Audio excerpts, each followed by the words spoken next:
his work. But if I pulled out my homework, he'd take it and not let me study.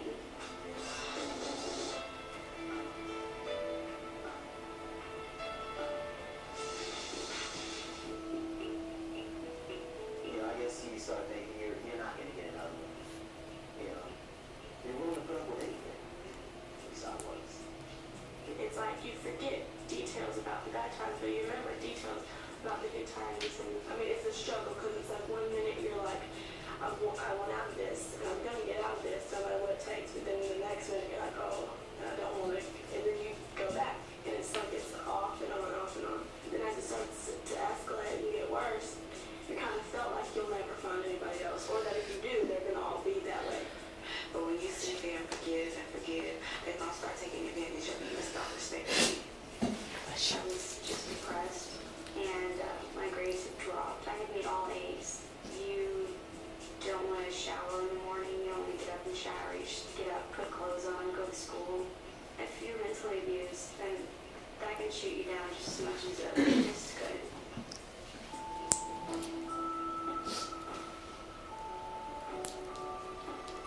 Like the first couple of weeks, if you told her something, then she would like break down. I called you 6 times.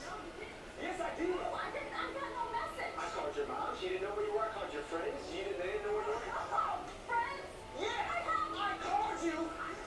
And I was like, well, this is a weak one, so I can tell her whatever I want to, and she'll do it. And that's what made me feel like I can tell her to do anything, like where she can go and who she can talk to, and told her like, well, I don't like that shirt no more, so she picked another shirt.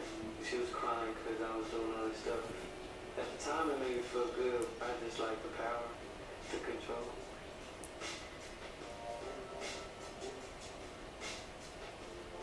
When I was thinking about it, I was like, man, I'm a punk. I can't believe I did all that stuff. So, and she was nice to me. I had a party like a week ago or whatever, and he was there, and he was like with his friends, and I was like, come over here now, and all this other stuff, and he'll come. And so I was like, then when I'm home, I was like, no, it's not. You know, I feel myself being kind of controlling, but I try to stop myself. Yeah, you can't change them. Which is what I always told myself. I was like, oh, he'll change, he cares about me, he's going to change. They're not going to change themselves unless they want to change themselves.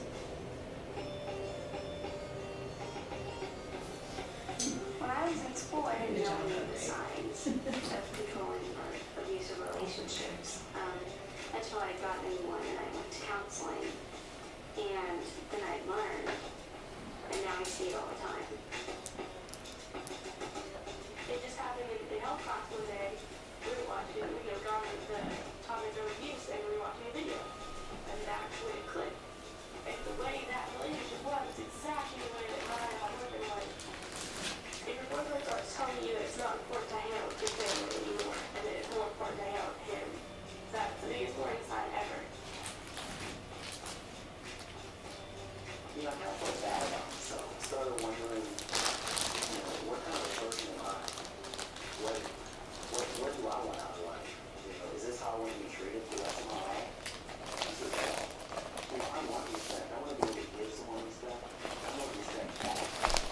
Just letting it that, people talk to me. I wouldn't even let my own father talk to me like that. I mean, he was putting me down more than I'd ever been put down in my life. And so it's just something you don't realize it until you step back from it and take some time and look at it.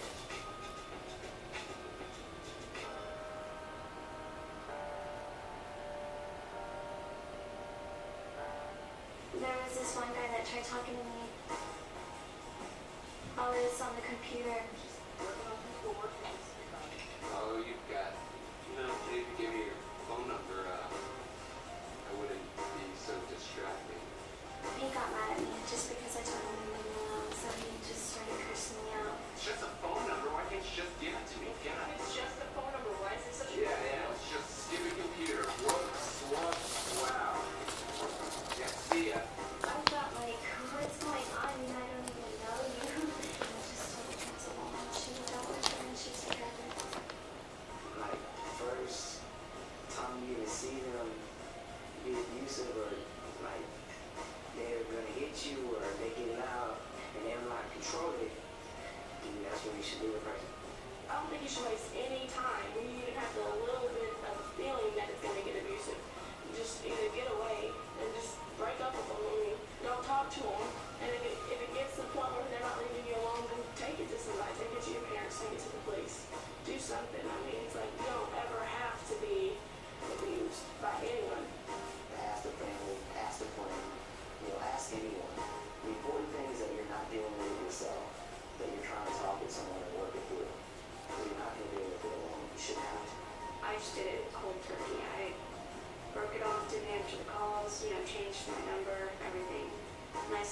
nobody even do that.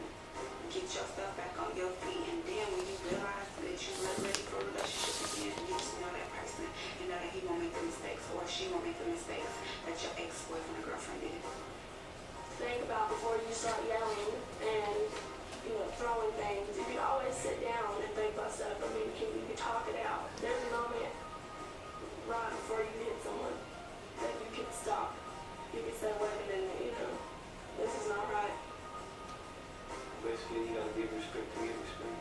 Doing what you're doing to your partner, it's just gonna make your partner feel bad, and you want to see your partner to be happy.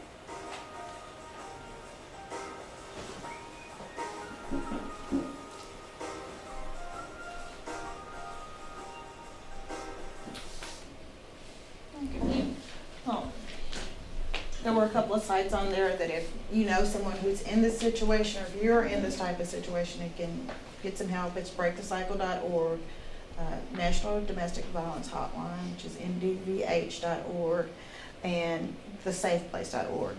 And I have a handout here that has just like possible warning signs in dating relationships that, you know, things can kind of get out of hand at times. So it can just give you an idea of what, you know, may be a sign that you're in an abusive relationship.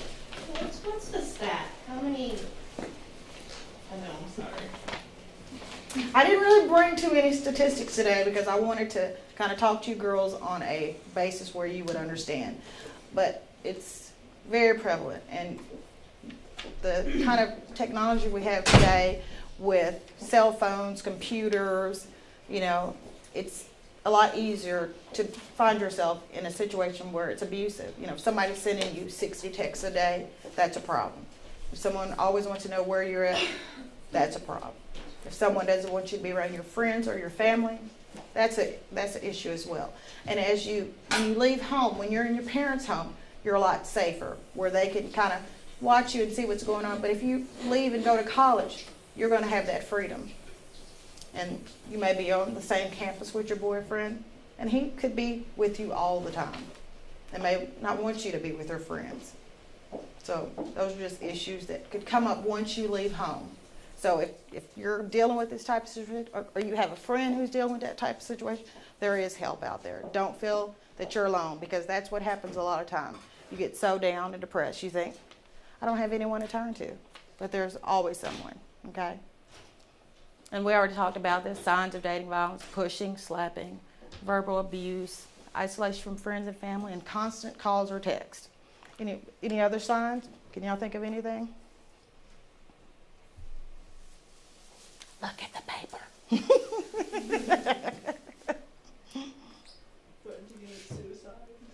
Yeah, I mean, because that's come up with a lot of things. I know people that have been in relationships where if you're with someone, you try to leave them. Oh, if you leave me, I can't live without you. I'll kill myself.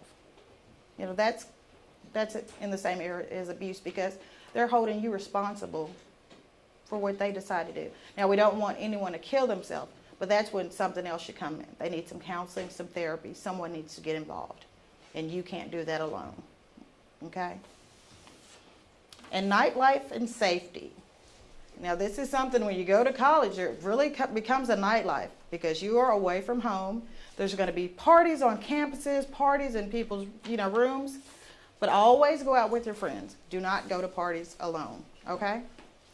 And never accept, Does the designated driver, and having that one person who will stay, I know that we're not all going to be, 21 when we're in college, but it's still like a reality that there are going to be like alcohol at parties and everything. And so, I know that even I've never been to a party, I don't do any of that stuff, but my two best friends, I'm always like, if you're ever in that situation, to call me, and they've had issues before and they've talked, and I've always been that one to be there and be like, yeah. Well, that's good. So that's really great of you.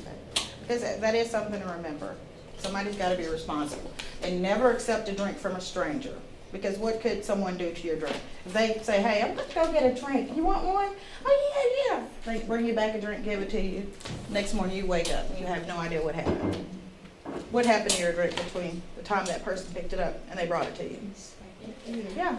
And there are a lot of drugs out there that can cause that kind of situation. You ever heard of ketamine?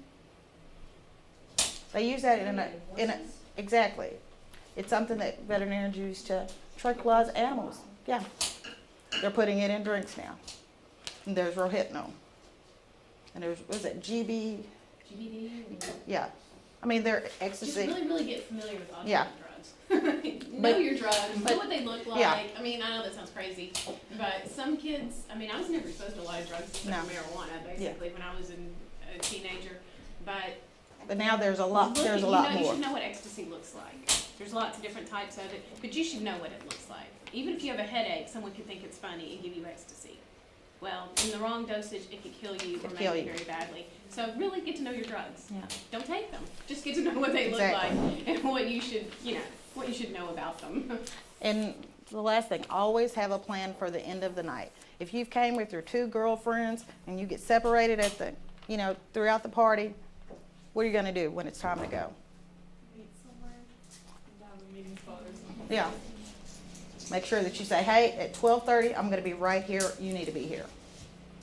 But have a You're not gonna plan. know that something's wrong. Yeah, talk to each other, but it's a good idea to try to stick together when you're out at a party, because if you get separated, that opens you up into safety issues as well, okay? Well, and I think Faith said something about having a designated driver, but on campus, you're not necessarily Yeah. driving. I mean, but you, So like, you need to have A plan. Yeah, Have a plan, and your designated separate person. exactly. designated person to tell you where you're going with this. Have someone you trust, And let Don't someone know go- where you're going. yeah, Someone should know where you're going. don't leave with a guy that you met Yeah, at the party. yeah, they should know where to start looking for you. Yes, Because, I mean, my line of work, we also deal with missing, and we Yeah. touch on missing children and stuff. And y'all are considered missing children when we can't find you, even if you are 17. yeah, 18, what are you talking about? So we will Well, still look Courtney's for you. 18, it's like, where, excuse me, where are At you what at? age do you, is it 21? Drinking? No, that you're considered not, at what age is it? Do you You're no become- longer a minor in At eight. Arkansas At 18, Oh, yeah. Yeah, you are responsible for yourself per se at 18. So that's a lot of responsibility. How many of you are 17 now? Almost. Okay, 16. Okay, so you have like 2 more years before you become responsible adults. So there's a lot that goes into being a responsible adult. And we want you to make it to your adulthood and further on. So that's why we gave you these safety tips, and put these ideas in your head so you can start thinking about them. Because the future is ahead. Press the button. Yes, ma'am. Life after high school is a it's a learning experience, President. fun, and then of course the big one, exciting and scary, because it opens up doors that have never been opened to you. Oh yeah, that's some of our applause. And I also have some gift bags for you girls. These are just like some things that are safety tips